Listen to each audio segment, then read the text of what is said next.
നമസ്കാരം സുഹൃത്തുക്കളെ. വണ്ടി മോഡിഫിക്കേഷനെ കുറിച്ച് എന്താ നിങ്ങളൊക്കെ അഭിപ്രായം? പലർക്കും പല രീതിയിലുള്ള അഭിപ്രായമായിരിക്കും.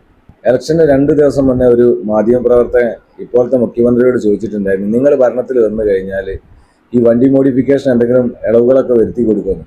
ബുദ്ധിമുട്ടില്ലാത്ത രീതിയിലുള്ള മോഡിഫിക്കേഷൻ നമുക്ക് അനുവദിച്ച് കൊടുക്കാം, ചെറുപ്പക്കാരുടെയൊക്കെ ഒരു ആഗ്രഹമല്ലായിരുന്നു. അന്ന് കുറെ ആളുകൾ പറഞ്ഞിട്ടുണ്ടായിരുന്നു ഇത് ഇലക്ഷന് 2 ദിവസം മുന്നേ പൊട്ടിച്ച ഒരു ബോംബാണ്.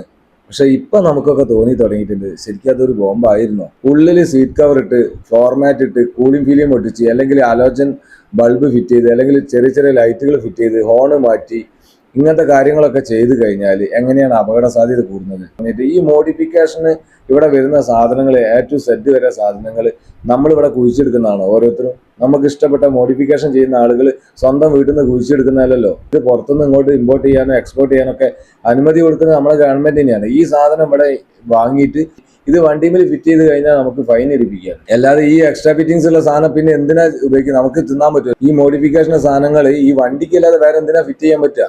ആ സാധനങ്ങൾക്ക് ഇവിടെ ഗവൺമെന്റ് അനുമതി കൊടുക്കുന്നുണ്ടെങ്കിൽ അത് ഇവിടെ ഫിറ്റ് ചെയ്യാനുള്ള അനുമതി നിങ്ങൾ കൊടുക്കണം. വലിയ വലിയ വിലപിടിപ്പുള്ള ഒരുപാട് കാറുകൾ, ബൈക്കുകൾ, സൂപ്പർ ബൈക്കുകളൊക്കെ നമ്മളവിടെ പല ആളുകളും ഇറക്കുന്നുണ്ട്. ആ സമയത്ത് നമ്മൾ MVD കൈയാട്ടിട്ട് എന്താ പറയുന്നത്, ഇതിന്റെ സൈലൻസറിന് സൗണ്ട് ഉണ്ട്. ഇത് ഒറിജിനൽ സൗണ്ടാണ്. മറ്റുള്ള എല്ലാ രാജ്യത്തും ഈ ഒരു കമ്പനി ഇറക്കുന്ന ഈ സാധനം വെച്ചിട്ടാണ് ഓടുന്നത്. സൂപ്പർ ബൈക്ക് ആയിക്കോട്ടെ, കാർ ആയിക്കോട്ടെ. സ്കൂൾ ടൈമിൽ ടിപ്പർ ലോറികൾ ഇങ്ങനത്തെ വണ്ടികളൊന്നും ഓടാൻ പറ്റൂലെന്ന്.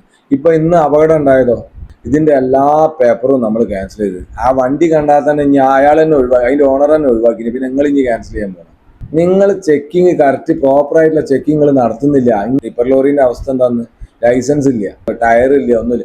ഇവിടുത്തെ 90% ടിപ്പർ ലോറിന്റെയും അവസ്ഥ അതാ. ടയർ ഒറ്റൊന്നുണ്ടാവില്ല. കാരണം എന്താ, ഓട്ടി അങ്ങോട്ട് മുതലാക്കുക എന്നുള്ള. നമ്മുടെ നാട്ടിൽ കൂടെയുള്ള ടിപ്പർ ലോറിന്റെ ബാക്കിലോ ഫ്രണ്ടിലൊക്കെ ഒന്ന് കുടുങ്ങി നോക്കണം. എല്ലാം തന്നെ ഇവിടുത്തെ റോഡിൽ സൗകര്യമില്ല. റോഡിൽ പറ്റ ക്ഷീണം. ഒരു സൗകര്യം ഇല്ലാത്ത റോഡിൽ എല്ലാ തീട്ടക്കൊട്ട വണ്ടികളും നിങ്ങളിവിടെ ഇറക്കാൻ അനുമതി കൊടുക്കും. എല്ലാ കമ്പനീന്റെ തൂഫാൻ വണ്ടികളും മുഴുവൻ ഇവിടുത്തെ മാർക്കറ്റിൽ ഇറക്കും. കാരണം നിങ്ങൾക്ക് ടാക്സി കിട്ടിയാൽ മതി. ഇവിടെ എല്ലാ തീട്ടക്കൊട്ടയും ചിലവാകും. ഇവിടെ എന്തും ഇറക്കാം. നിങ്ങൾക്ക് ടാക്സി കിട്ടിയാൽ മതി. ഇവിടെ റോഡുണ്ടോ? ഇടവഴി വരെ ബ്ലോക്കാ ഇവിടെ. പിന്നെ പണ്ട് കാലങ്ങളിൽ വൈറ്റ് ലൈറ്റ് ഫിറ്റ് ചെയ്താൽ നിങ്ങൾ ഭയങ്കര ഫൈന് ചുമത്തിന്. വൈറ്റ് ലൈറ്റ് ഇട്ട് കഴിഞ്ഞാൽ ഓപ്പോസിറ്റ് വരുന്ന ആളുകൾക്ക് കണ്ണ് കാണൂല. രാത്രികളിൽ ഭയങ്കര ബുദ്ധിമുട്ടാണ്, ആക്സിഡന്റ് ഉണ്ടാവുന്നത്.